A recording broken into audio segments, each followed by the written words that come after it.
Olá, eu sou o professor Lucas Neto. Bem-vinda e bem-vindo a mais um programa Escola Bíblica no seu lar. Hoje nós vamos estudar a lição de número 8, que tem como título O Bom Pastor e os Pastores Infiéis. Vamos então dar início à nossa aula de hoje. Jesus é o nosso bom pastor que não nos abandona.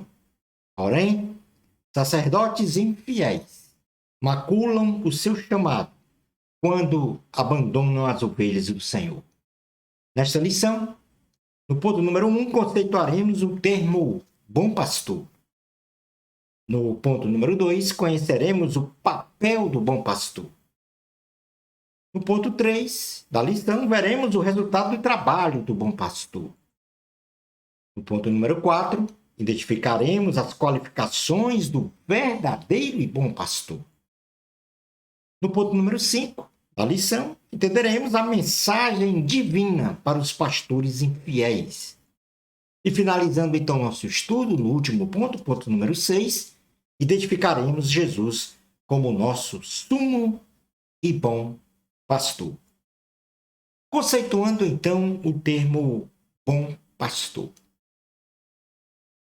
No sentido de ofício, podemos conceituar o termo bom pastor como servo vocacionado e chamado especialmente pelo Senhor Jesus, para cuidar dos discípulos e seguidores de Cristo. Lapidando-os, então, para a formação de um caráter irrepreensível diante da sociedade e diante de Deus, segundo os valores absolutos do cristianismo. Combinando, então, com a consolidação da salvação de todos em Cristo Jesus. Mas qual é o papel do bom pastor? Sendo o pastor um líder e protetor das ovelhas, isto é, protetor da membresia da igreja, este, como dom ministerial, possuindo este dom ministerial, deve sim cuidar das pessoas, analogicamente à profissão de pastor de ovelhas no campo. Então, o papel, a função do bom pastor é, em primeiro lugar, alimentar e proteger o rebanho pela anunciação da poderosa palavra de Deus. Segundo papel ou função do pastor é procurar as ovelhas perdidas no campo que se desviaram do caminho do Senhor. E como terceiro ponto, livrar as ovelhas dos animais ferozes e predadores que promovem a morte espiritual das pessoas. Portanto, aí, vamos dizer assim, 3 funções básicas do bom pastor: alimentar e proteger o rebanho, procurar as ovelhas perdidas e livrar as ovelhas dos animais ferozes. Em fazendo isso, o resultado do trabalho do bom pastor, o resultado da ação do pastor em suas funções ministeriais, é conduzir à presença do Senhor Jesus Cristo, ou seja, conduzir as pessoas à presença do Senhor Jesus Cristo, para a salvação, que se consolida nas seguintes ações. E isso isso está bem claro na carta aos Efésios, no capítulo 4, versículos 11 ao 13, quando o Senhor Jesus chama os pastores, os ministros de Deus, para realizar a sua chamada, para que os seguintes resultados sejam alcançados. Então vamos fazer a leitura.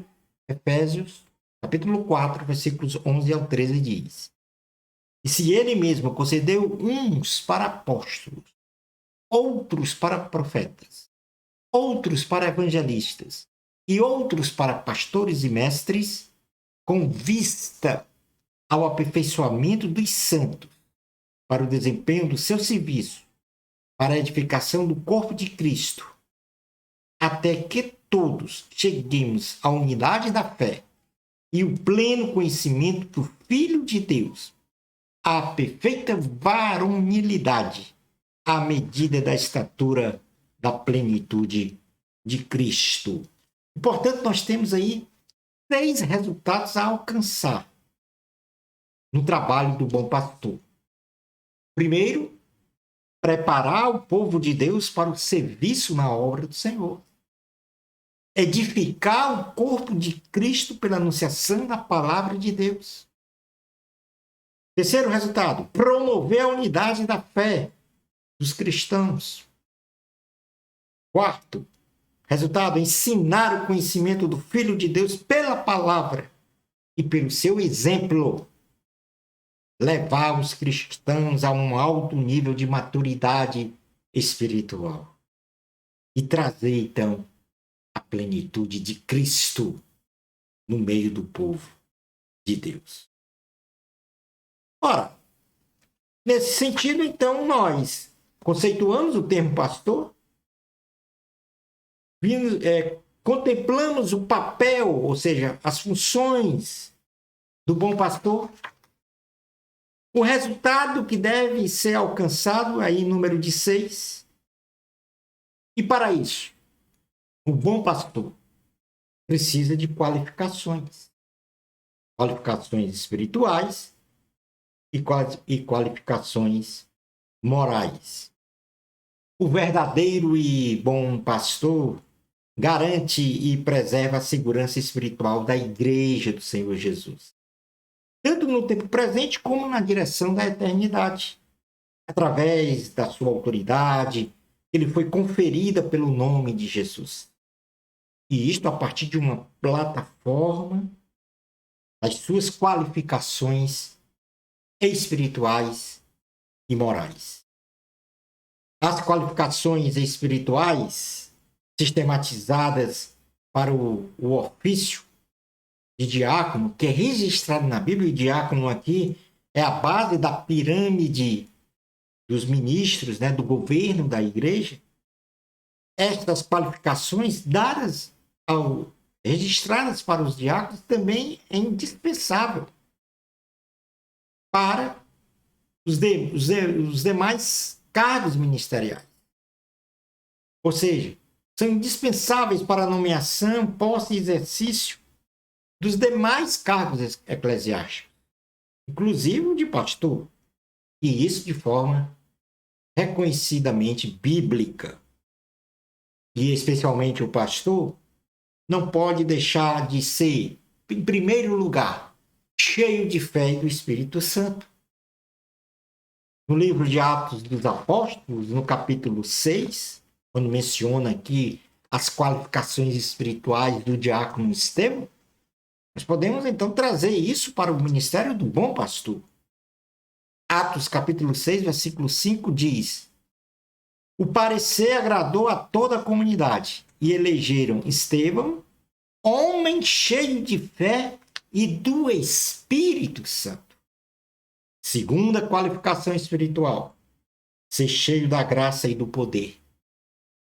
Atos 6, 8 diz: Estevão, cheio de graça e poder, fazia prodígios e grandes sinais entre o povo.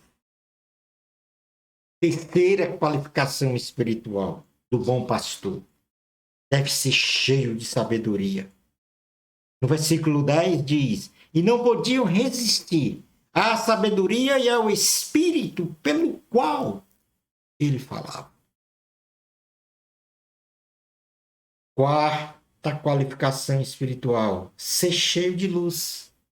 No versículo 15 diz, de Atos 6, todos os que estavam assentados no sinédrio, fitando os olhos em Estevão, viram seu rosto como se fosse rosto de anjo, cheio de luz. Quinta qualificação espiritual, deve ser cheio de amor e pronto para perdoar. Atos, capítulo 7, versículos 59 a 60, quando Estevão estava sendo apedrejado. Olha o que ele disse. E apedrejavam Estevão, que invocava e dizia: Senhor Jesus, recebe o meu espírito. Então, ajoelhando-se, clamou em alta voz, dizendo: Senhor, não lhes imputes este pecado. Com estas palavras, adormeceu. Sexta e última qualificação espiritual do bom pastor. Deve ter uma visão espiritual do reino de Deus. No versículo 55 e 56, olha a visão que Estevão teve e que todo bom pastor deve ter. Mas Estevão, cheio do Espírito Santo, fitou os olhos no céu e viu a glória de Deus e Jesus que estava à sua direita. E disse: Eis que vejo os céus abertos e o Filho do Homem em pé à destra de Deus. Estevão viu a glória de Deus. Céus abertos, a glória de Deus. Todo bom pastor deve contemplar sempre, de forma permanente, a glória de Deus. Mas além dessas qualificações espirituais, nós temos também as qualificações morais. E o primeiro conjunto dessas qualificações que nós vamos contemplar é as qualificações que diz respeito ao caráter do bom pastor. Eu vou então agora, nesse momento desse estudo, fazer uma leitura da primeira carta a Timóteo, capítulo 3, versículos 1 até o 13, que fala de todas as qualificações morais de um bom pastor enumeradas pelo apóstolo Paulo a Timóteo.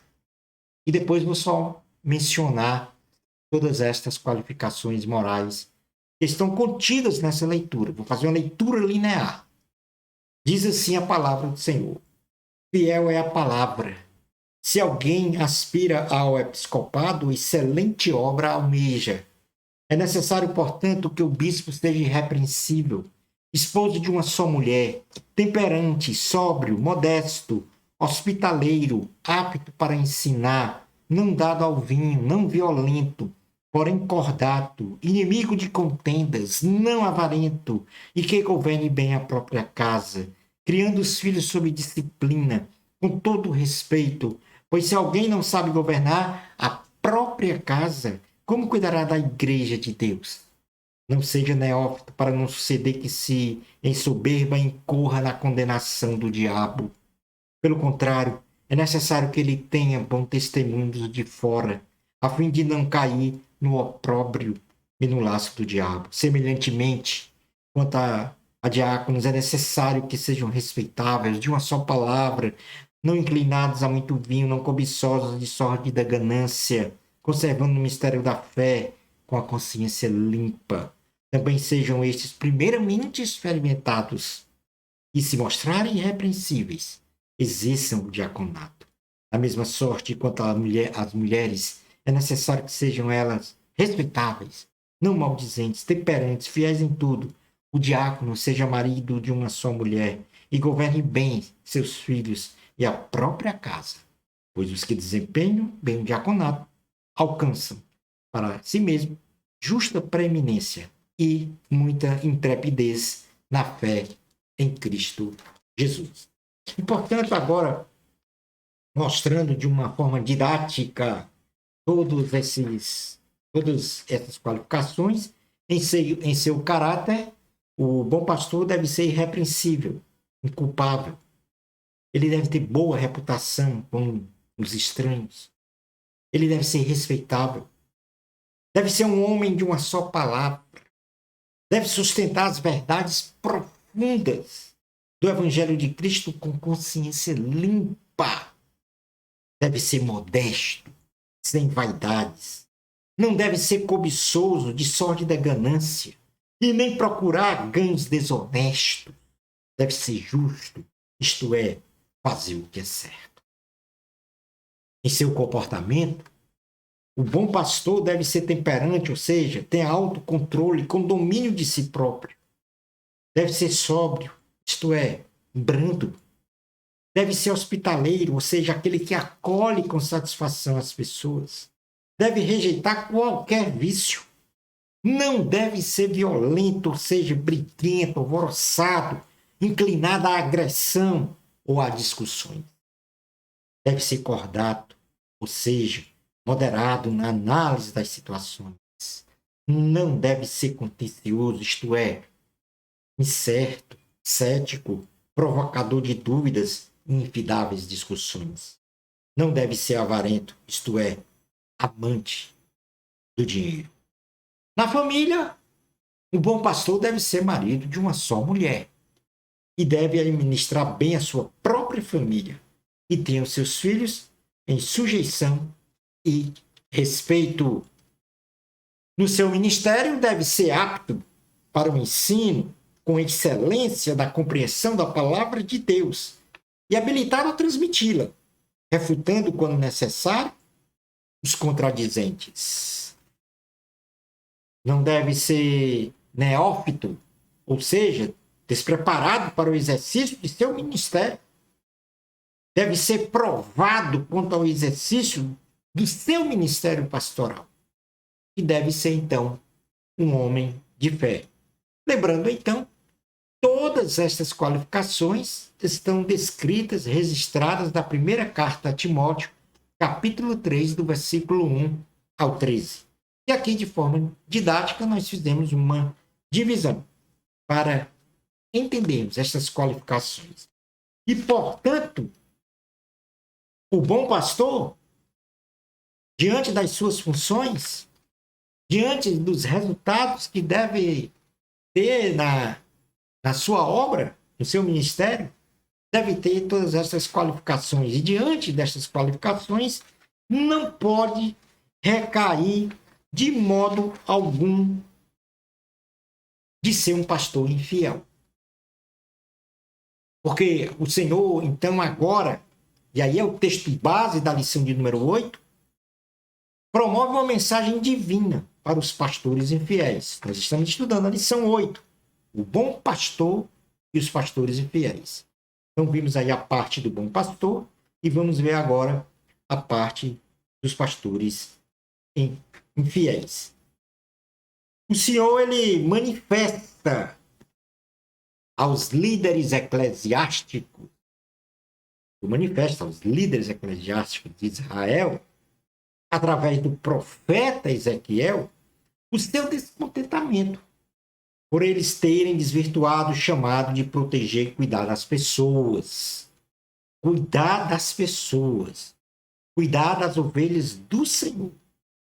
Então, o Senhor chama Ezequiel para falar com estes pastores da sociedade, da casa de Israel, daquela época, do profeta Ezequiel.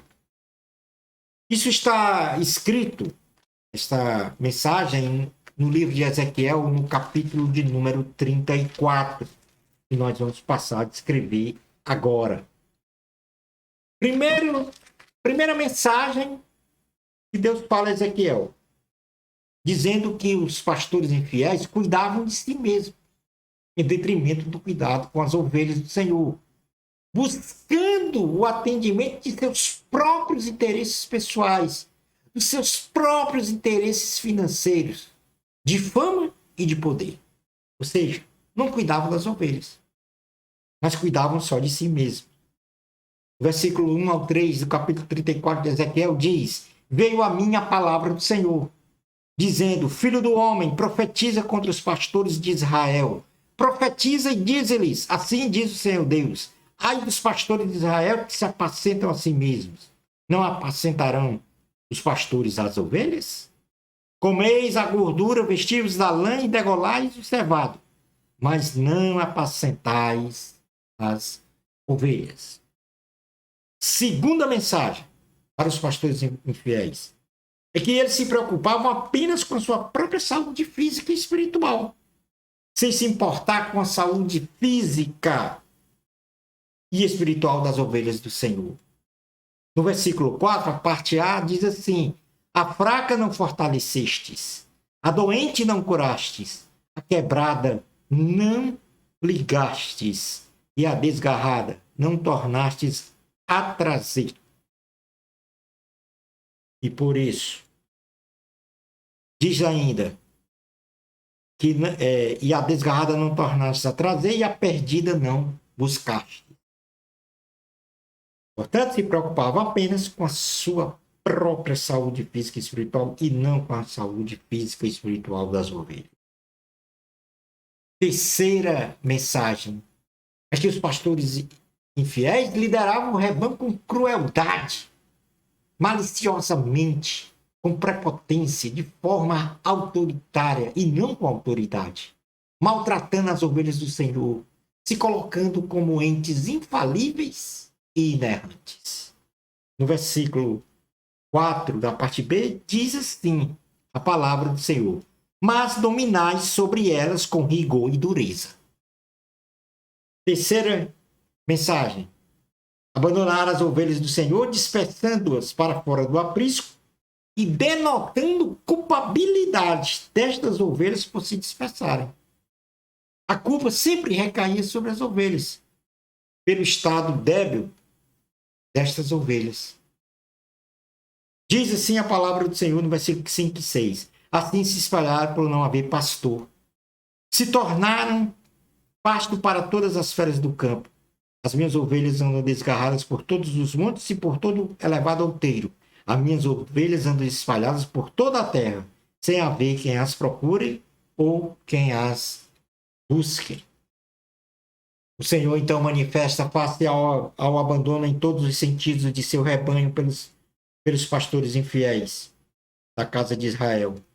E ele mesmo, o Senhor, resgataria todas as suas ovelhas para o seu aprisco, e os pastores infiéis estariam sob o juízo divino. Diz assim a palavra do Senhor, do versículo 7 ao 12. Portanto, ó pastores, ouvi a palavra do Senhor, tão certo como eu vivo, diz o Senhor Deus, visto que as minhas ovelhas foram entregues à rapina e se tornaram pasto para todas as feras do campo, por não haver pastor, e que os meus pastores não procuram as minhas ovelhas, pois se apacentam a si mesmos, e não apacentam as minhas ovelhas. Portanto, ó pastores, ouvi a palavra do Senhor. Assim diz o Senhor Deus: eis que eu estou contra os pastores, e deles demandarei as minhas ovelhas. Porém, termo no seu pastoreio, e não se apacentarão mais a si mesmos. Livrarei as minhas ovelhas da sua boca, para que já não lhe sirvam de pasto. E assim termina a mensagem do Senhor a estes pastores infiéis. Jesus é o nosso sumo e bom pastor. Senhor Jesus, nosso sumo apóstolo e sacerdote, é aquele que cuida de nós, nos fortalece, nos livra dos perigos e nos cura das enfermidades. Na carta aos Hebreus, no capítulo de número 3, versículo 1, diz que o Senhor é o nosso sumo sacerdote. Por isso, santos irmãos, que participais da vocação celestial, considerai atentamente o apóstolo e sumo sacerdote de toda a nossa confissão, Jesus. Considere-se também que o nosso Senhor Jesus é o nosso grande pastor da igreja, ao qual deu a sua vida por ela. E isso está escrito na carta aos Hebreus, no capítulo 13, versículo de número 20 e também o versículo de número 21. Ora, o Deus da paz, que tornou a trazer dentre os mortos a Jesus, nosso Senhor, o grande pastor das ovelhas, pelo sangue da eterna aliança, vos aperfeiçoe em todo o bem, para cumprirdes a sua vontade, operando em vós o que é agradável diante dele, por Jesus Cristo, a quem seja a glória para todo sempre. Amém. E nesse ponto nós podemos, então, concluir, dizer que Jesus é o nosso bom pastor, o pastor que nos salvou, o pastor que nos concedeu, que nos deu a vida eterna. Jesus, o nosso bom pastor. Concluindo então a aula de hoje, ser pastor é para pessoas vocacionadas e chamadas pelo Senhor, que possuem em sua alma e essência o mesmo amor de Cristo para com a igreja. Oremos pelos líderes, apoiando-os, ajudando-os na condução desta excelente obra de pastorear a igreja. E, ao mesmo tempo, oremos também pelos líderes infiéis, que se desvirtuam do seu sagrado chamado, para que voltem a apacentar as ovelhas do Senhor Jesus. Shalom Adonai. Bênçãos especiais de Jesus para você. Amor a Cristo, a glória sempre é de Deus, nunca nossa. Até o nosso próximo programa, Escola Bíblica no seu lar. Na próxima lição, vamos estudar a lição 9, Gog e Magog, um dia de juízo.